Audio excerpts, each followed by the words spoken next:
Welcome to smulcast, where we help you live a healthier and fuller life.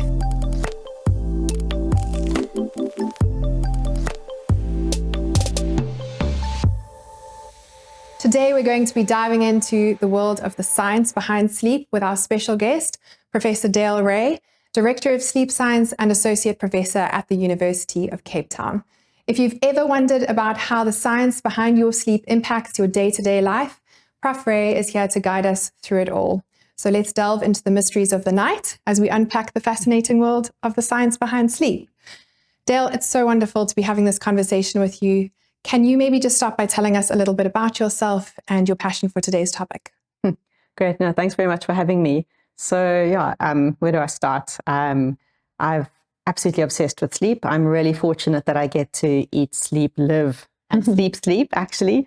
That I've been able to make something that's a passion, actually a career as well. So I'm at the University of Cape Town. I'm a physiologist by training. I stumbled into sleep quite by accident, really. And that's my area. I research it, I teach in it, and I'm a huge proponent of helping people understand sleep and helping people achieve healthy sleep. Amazing. So I guess the first question to start with, as an obvious one, is what exactly is sleep and how does it impact our physical and mental health? Sure. So that's actually quite a large question, but sure. Let's delve into that a little bit. So it's really weird because we do sleep. Everybody sleeps. Every creature on the planet Earth sleeps, and yet we actually know so little about it. I guess what we do know is that it's a time of absolute vulnerability, and we're really just like letting our guard down. So if you think about sleep, I often think about a little baby who's like lying on their back, with their little fists up like this, and they're completely vulnerable. And so it's a state where through letting our guard down, we sort of almost turn inwards. And it's a time of repair and rest and recovery to be, to make it really simple. Yeah. There's quite a lot that happens in the background, which is super important for our both our physical health, our mental health, and our cognition as well. Yeah. That's absolutely fascinating, as you say, that there's so much that you can dig into in all of that. I read that we spend about a third of our lives either trying to sleep or sleeping, right? Could you maybe just explain the various stages and types of sleep and maybe just touch on some of their significance? Sure. So a lot of what we understand with regards to the stages of sleep, and there's quite a lot of interest at the moment in sleep staging because people are able to monitor their sleep with their sort of wrist-worn sort of commercial devices like your Garmin or your Fitbit or whatever, and it gives you quite a lot of information about these so-called sleep stages. But what we really learned about that, or how it all came about, was when scientists were able to look at electrical activity in the brain, putting little electrodes on people's heads, then they could look at the patterns of this electrical activity and then decide how deep this person's sleep or what was the nature of it. And so essentially what happens is we get into bed, we close our eyes and we start trying to sleep, and we're clearly awake, but we go into this nice sort of place of Zen where it's a little bit like a meditative state. Our brain is starting to quieten down. And then what happens is we go into what's called non-REM. REM stands for rapid eye movement. So non-REM stage 1, that's a super light phase of sleep. I mean, here if I were to tap you on the shoulder and say, "Hey, Tracy, wake up." You go, no, I was just lying here. I promise you, I wasn't asleep yet. So it's not a deep sleep at all. It's super light. Our level of consciousness is really high. And then we drop down into what's called non-REM stage 2. Now, this is real sleep. And now if I tap you on the shoulder and try to wake you up, you probably won't wake up, but what will happen is your brain will register that you've been disturbed, but you'll keep sleeping. So we spend about half of our night in non-REM stage 2. It's a pretty good space to be in. We do a lot of our sort of memory consolidation then, for example.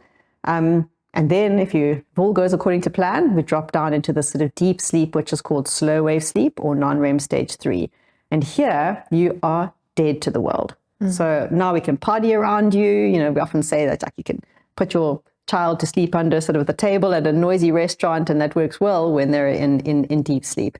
And that's that beautiful sort of, I don't know what it is. It's like the utopia of sleep that we're all trying to get to, because that's when we get this really, really deep sense of recovery. And there's a lot that happens in that. We produce a lot of growth hormones, so we do a lot of our physical repair and recovery. Our immune system is super active then. And then we'll pop up into a little sort of cycle of REM or rapid eye movement sleep. And so this is where your brain is so busy. It actually looks like almost like an awake brain because it is busy processing like nobody else's business. Your muscles are fortunately paralyzed so that you can't move because we think we do a lot of our dreaming in REM sleep. and then your eyes are often darting around, almost as if they're observing sort of images that are sort of going before them. And so that little bout of REM lasts a couple of minutes. And that's a sleep cycle where we sort of move through the different non-REM stages and then go up into sort of REM sleep. Normally lasts around sort of 60 to 90 minutes, maybe a little bit longer. And then we'll have about 4 or 5 of those cycles throughout the night, depending on how long you sleep for.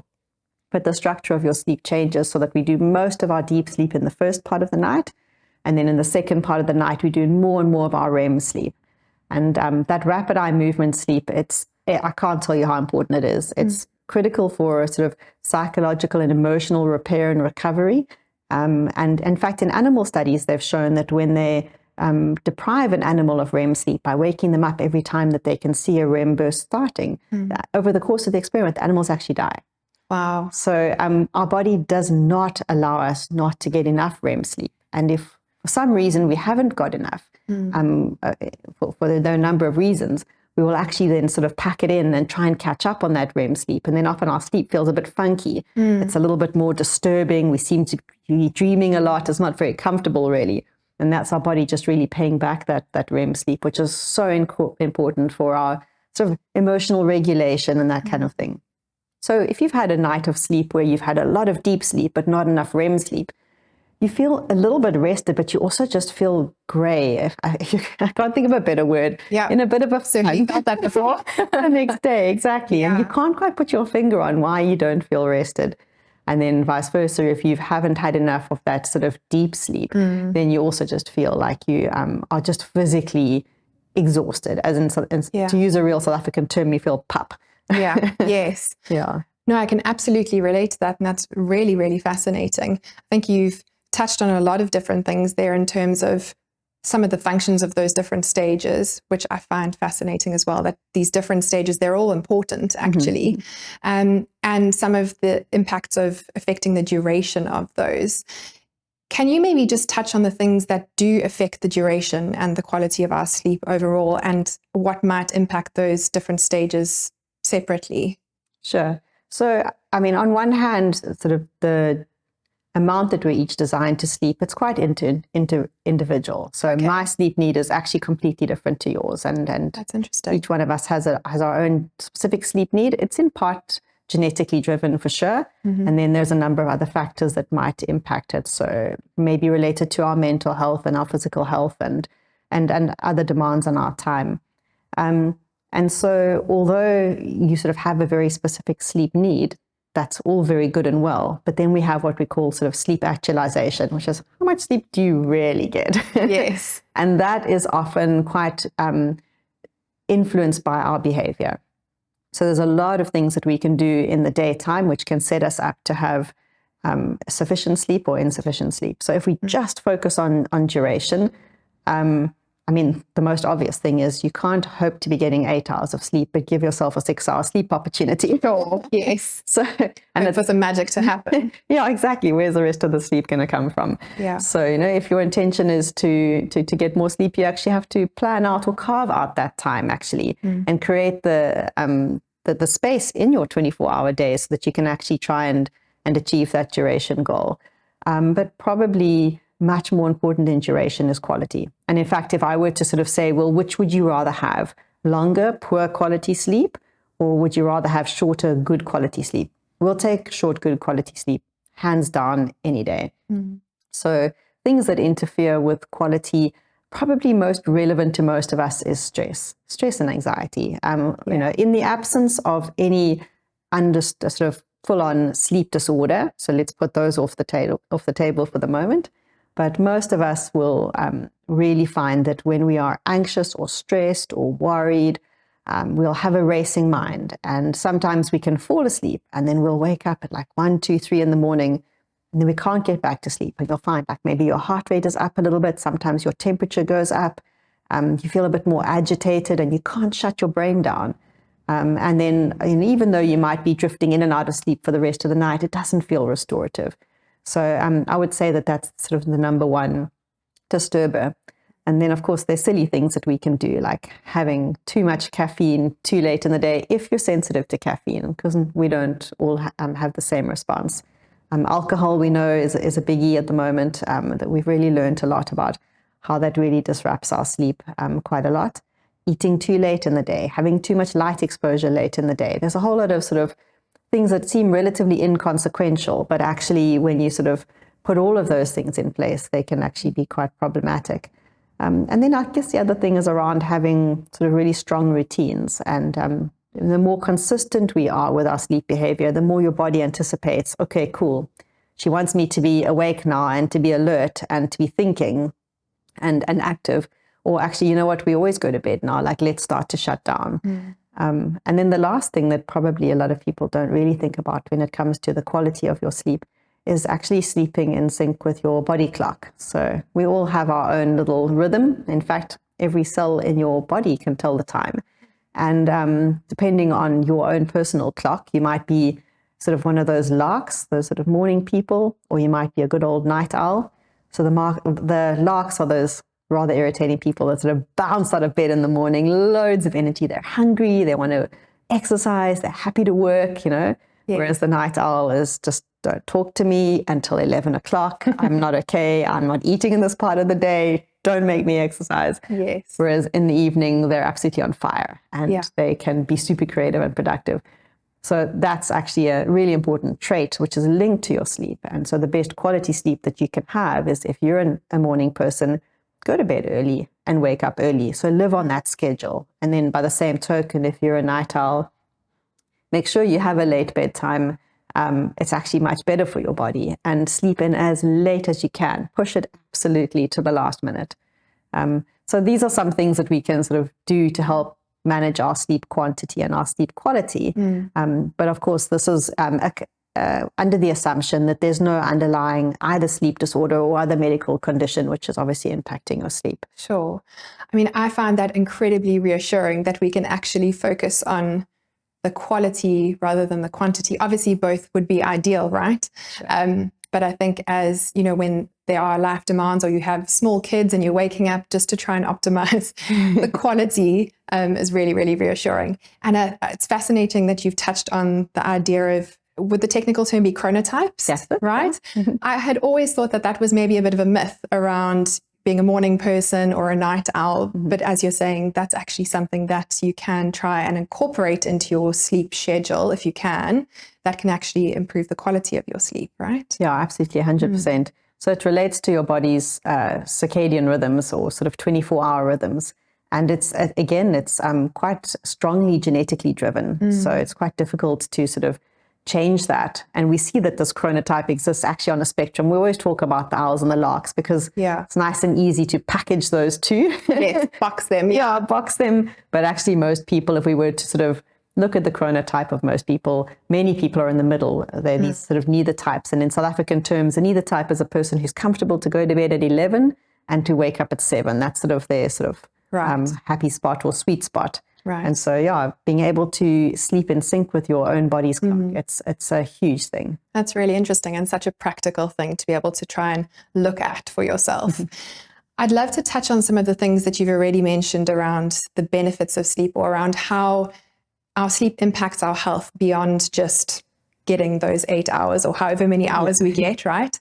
Can you just unpack a little bit of how sleep impacts our cognitive functioning and productivity? So I guess that this is one of the best known aspects of sleep. And when we sleep, we're essentially pushing a big reset button.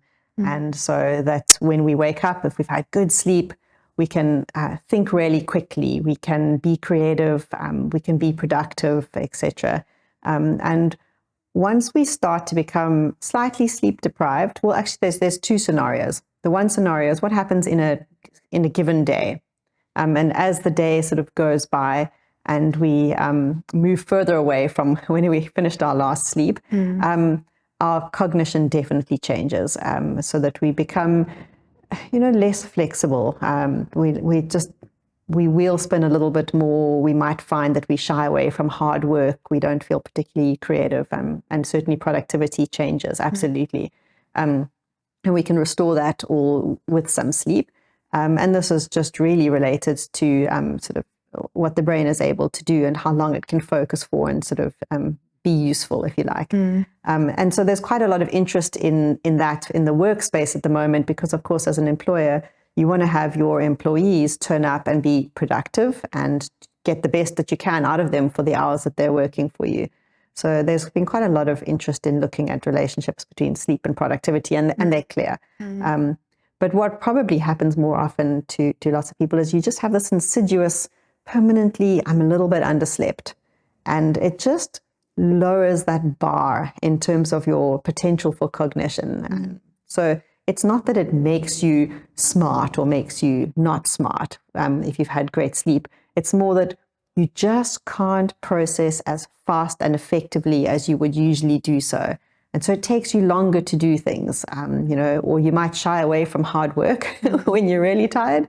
We even get instances where we have people coming to work, but there's a state called presenteeism. You're there, but you're not actually really there. And sort of, that's not great. So from a cognitive perspective, it's huge. And one of the main things also that's linked with cognition and sleep is that when we sleep, we embed memories. And so from a learning perspective, if we're thinking about, not only kids and students, but as adults, we learn all the time. And to be able to sort of make sure that we can bed down this information and retrieve it when we next need it, that is hugely an important function of sleep. And you'd mentioned earlier that was part of the stage 2, right, of sleep. So there are certain stages that are having these impacts on various aspects of our health. Could you maybe just unpack, kind of off the back of the cognitive element, the mental health element? I think we know that sleep does impact our mental health because we feel that, right? But can you maybe speak to the science behind that? Yeah, sure.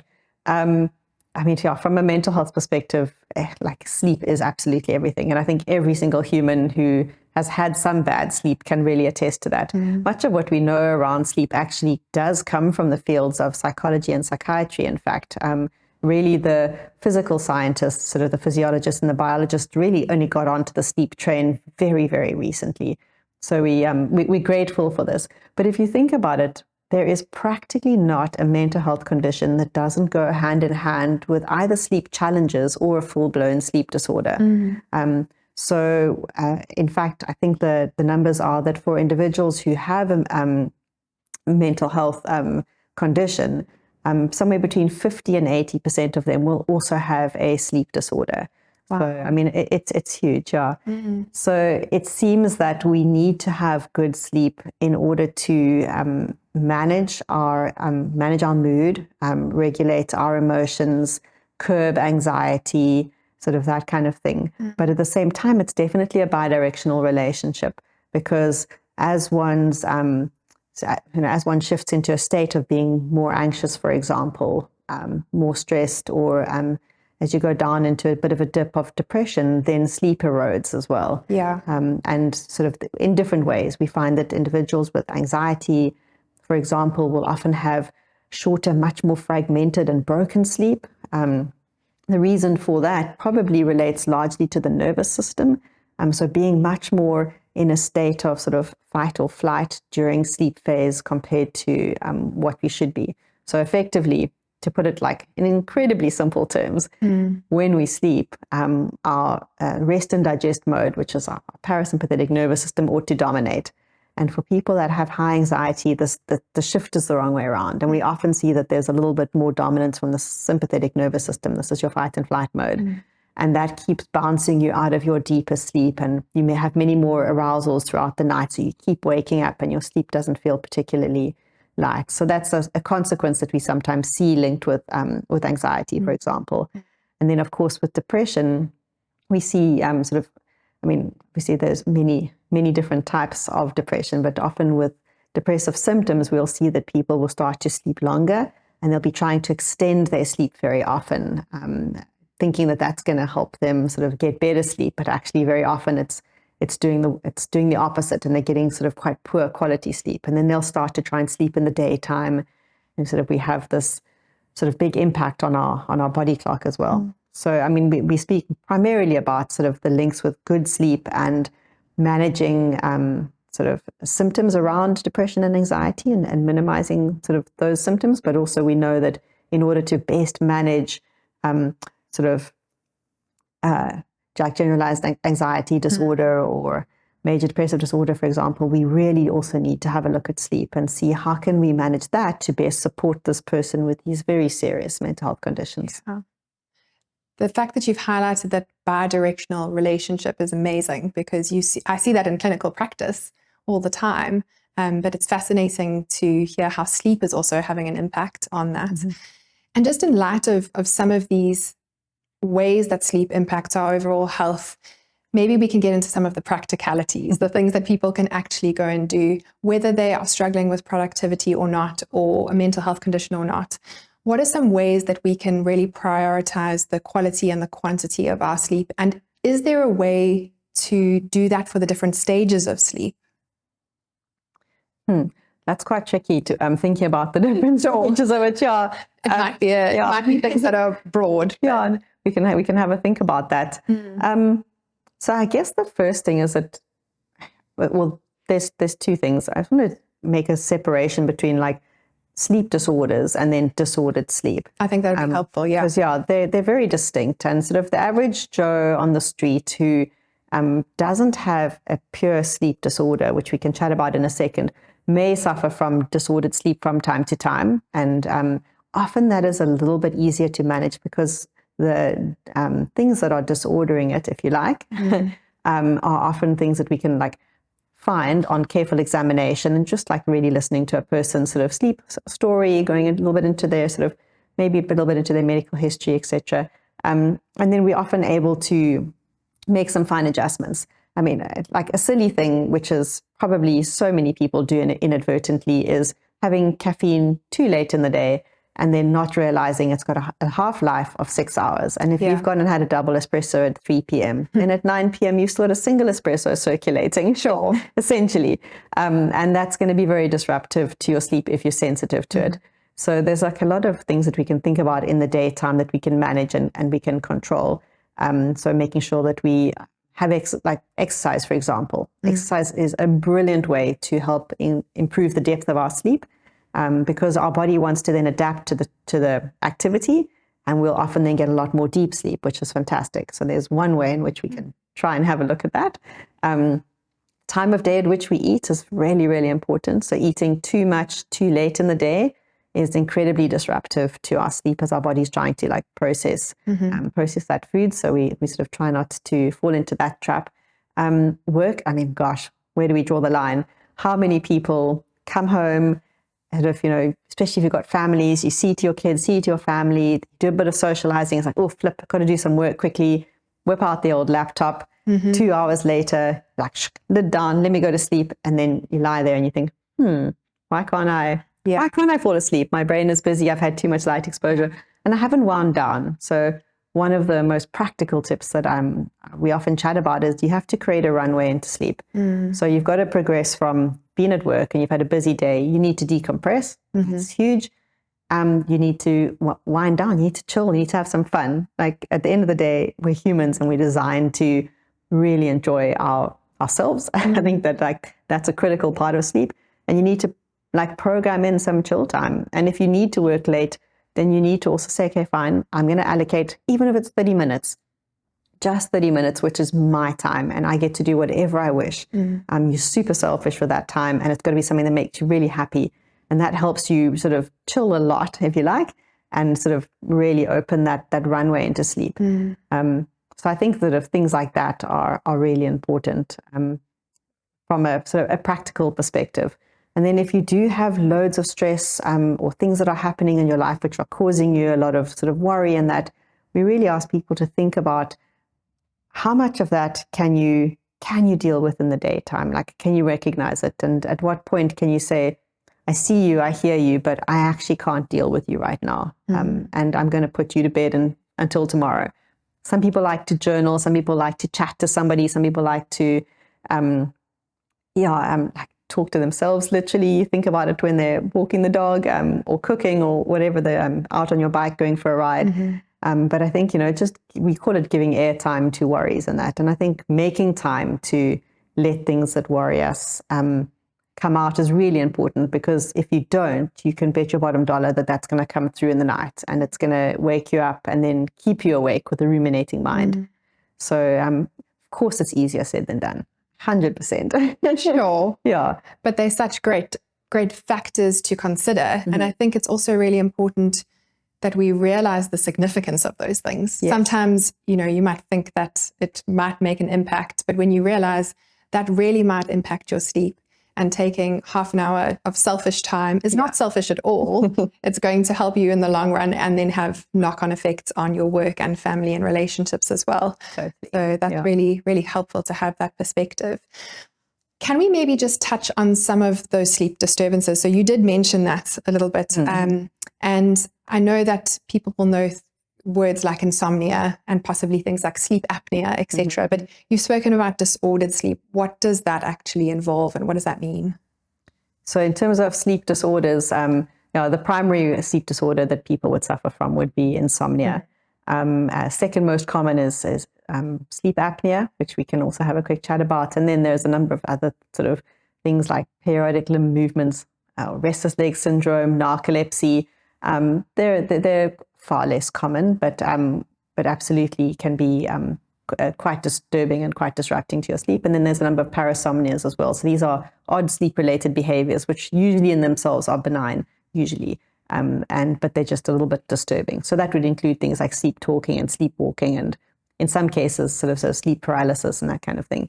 But if we just focus on insomnia for the moment, so insomnia is a really interesting sleep disorder. So it can be experienced differently by different people. Primarily, we often think, a person with insomnia can't fall asleep. And it's true, that is one type of insomnia. So generally, if a person is taking more than 30 minutes to fall asleep at nighttime, and it happens on at least 3 nights a week, then we would begin to think, okay, there's some kind of presentation which is looking like insomnia. Because did you know that most people should take between 5 and 20 minutes to fall asleep? So that's a completely normal amount of time to take to fall asleep at night. Wow. So it really, often we get people go, oh my gosh, I can't fall asleep. It's taking me so long. But it's all of about 10 minutes, and they just want it to happen now. They want some efficiency in that. Yeah. Okay, but can we be more efficient? 25 minutes is normal. Right. So other people will find that they can fall asleep absolutely fine. And then somewhere between 1, 2, 3 in the morning, it's sort of a bewitching hour. There's a natural break in our sleep. Everybody has some sort of arousal or awakening at that period. Most of us will just roll over, go back to sleep. You might note that you've heard the dog barking, or perhaps you go to the bathroom or get a sip of water or something like that.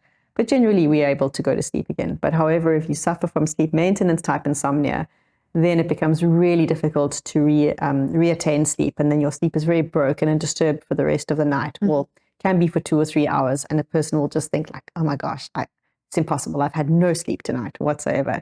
So once again, if that's present on about 3 nights of the week, then we would start to look at insomnia presentation. And then the other one is early awakening insomnia. So that, let's say, you don't need to wake up till 6, but for whatever reason, your body's awake at 3:34 in the morning and it doesn't let you go back to sleep. So in all of these cases, acute insomnia is present for approximately up to about 3 months. And then and there's usually some sort of trigger for that. So we think about sort of precipitating factors and then sort of perpetuating factors. So there'll be often some big life event. It's unusual for insomnia just to pop up out of the blue, although it can have a very insidious onset, absolutely. But let's say somebody's sadly lost their job. Now you can imagine how that's going to play on one's mind, and then that can create this sort of sleepless nights, which then manifest as insomnia. But then very often what happens is over time, the person gets reemployed, they find something, but this nasty little habit has begun to stick. And once it goes on past 3 months, then it becomes chronic, and then it's much more difficult to manage. So the key with insomnia, of course, is to look and find like, what is the trigger, and how do we remove that trigger to help this person be in a headspace which allows them to have better sleep. But in the case of chronic insomnia, it becomes a really big battle because that trigger is long gone. And once we're in a pattern of insomnia, it becomes really difficult to undig yourself out of that. And so usually it would need a lot of specialist work with people who really do understand insomnia. But for example, there's something called cognitive behavioral therapy for insomnia. That's one of the gold standard methods for treating insomnia, if it is a true insomnia pattern that is pretty entrenched. Because as I mentioned earlier, our bodies they love to do the same thing all the time. Good habit or bad habit, it'll just goes on to repeat. And often if you're stuck in that pattern of waking at 1, 2, 3 in the morning, then every time you wake up, you're like, oh, you see, I knew it. I knew it was going to happen again. Yes. No, I'm not going to be able to fall asleep. And then you start to sort of like, no, it becomes a self-fulfilling prophecy. Absolutely. And then you start to find people begin to fear going to sleep because they're like, oh, what happens if I don't sleep tonight? It's going to be terrible because then tomorrow I'm not going to be able to think. I'm going to be such a useless lemon, and the whole sort of thing. And it goes into this vicious sort of spiral. And then lo and behold, it happens and you don't have great sleep. Yeah. So, I mean, insomnia is a really tricky thing to handle. The one thing I will say, though, is that it's really worth speaking to somebody who can really help you understand where it's coming from. Because, for example, it might be that you just have a really late body clock. You've got a circadian rhythm sleep-related disorder, which gives you a super late sleep pattern. You find it inconvenient. You try to go to bed at a reasonable hour, and then you look like you've got insomnia because you can't fall asleep. Yeah. But that's just your clock going, listen, buddy, this is not your bedtime. Yeah, exactly. It was a question I was thinking about when you were mentioning the chronotypes and now the kind of early waking insomnia and someone needing to unpack that a little bit more. Just because we're on this topic quickly, could you maybe just touch on some red flags? Because what I've understood from what you said is that it's better to try and catch something earlier than wait for it to become an entrenched pattern when it might be harder to resolve. What might be some of the earlier red flags that someone could pick up in their sleep and the quality of their sleep that might help them identify, I should actually go and dig a little bit further here? Yeah, it's actually a really fine balance, because I'm quite a strong believer of if you look for something, you might find something that you don't want to know about. Sure. And secondly, if you over-monitor something like sleep, it can become a bit of an obsession, and then you could also end up creating a problem that may not have been there before. Yeah. So actually, I ask people to think about, how do you feel in the daytime? That's actually the most important thing, because at the end of the day, we sleep, we're unconscious. We really don't care what's happening during sleep. We care very, very deeply about how we feel in the daytime. So red flags would be a huge one. I'm falling asleep in the day without meaning to. Right. And this is not like, oh, I think I'm going to go lie down and have a nap. This is nodding off at work, nodding off driving, that kind of thing. So that's excessive daytime sleepiness. That's a massive red flag. When you see changes in your memory, I used to be able to recall absolutely everything, and now I just am taking a little bit longer. That feels too premature to be the age-appropriate changes that we would expect with in our memory. So I think that's an important one. When you start to notice that you can't be as focused as usual, and that you can't multitask, and perhaps you don't feel as creative as usual. When you start to find that you are just weepy, or you can't regulate your emotions, you fly off the handle, you're not the best version of yourself. So these are examples of sort of things that would be happening in our daytime functioning that for me would be red flags. And then I would say, okay, is my sleep okay? Because maybe it's got nothing to do with sleep at all, and maybe your sleep's just fine. But then I would want to take a look and see, like, does it feel like it's long enough? Does it feel like it's of sufficient quality? Often, I mean, I can't tell you how many people will come to me and say, oh, I'm falling asleep and I'm so broken, but they're giving themselves a 6-hour sleep opportunity. They're probably getting 5.5, and they've been doing that for months. And I'm like, your body can't live like that. Like, it's not enough. And so then it's a little adjustment. Okay, how do I prioritize my time for sleep? Yeah, but often it's actually the quality that is poor as well. Yeah. Those are some really tangible and helpful things that people can look out for. And I like how you said it's not very helpful to necessarily obsess about it, but to be able to identify those things if they are there, and then look at your sleep and kind of see if the two correlate with each other or not. Exactly. We're going to be wrapping up now, but if people are interested in learning more about their sleep and how they can optimize it, do you have any reliable resources that people can look toward? Cool. Yeah, so there's a couple of websites that have got some really nice information. American Academy of Sleep Medicine, for example, and the National Sleep Foundation are two in the US. So they're definitely US centric, but they've got some fantastic resources there with some very simplified information, lots of easy to digest sort of little articles and that kind of thing. So I do think that that's probably quite a good place to start. Fantastic. Yeah. Thank you. If you were to give our listeners one or two key takeaways, I know it's so hard to pull from everything that we've discussed, and with your knowledge base, I would want to chat for another 2 days, not sleep. But if you could maybe give some of the key takeaways that you would want people to really hone in on when it comes to their sleep, what would you say those things are? So the two things would be, firstly, to be respectful of sleep. I think it's all too easy to deprioritize it. And I often say to people, you've got 24 hours in a day. And when you work out what you need to do in terms of work, family, sport or exercise, social commitments, there's a lot going on, and we often want to fit everything in. And in order to do that, we genuinely deprioritize sleep. I don't know too many people who are going to take away from work or family time, for example. So I think try and understand what your sleep need is, and then see how you can carve out that time and really protect it. I think that that's a really good place to start.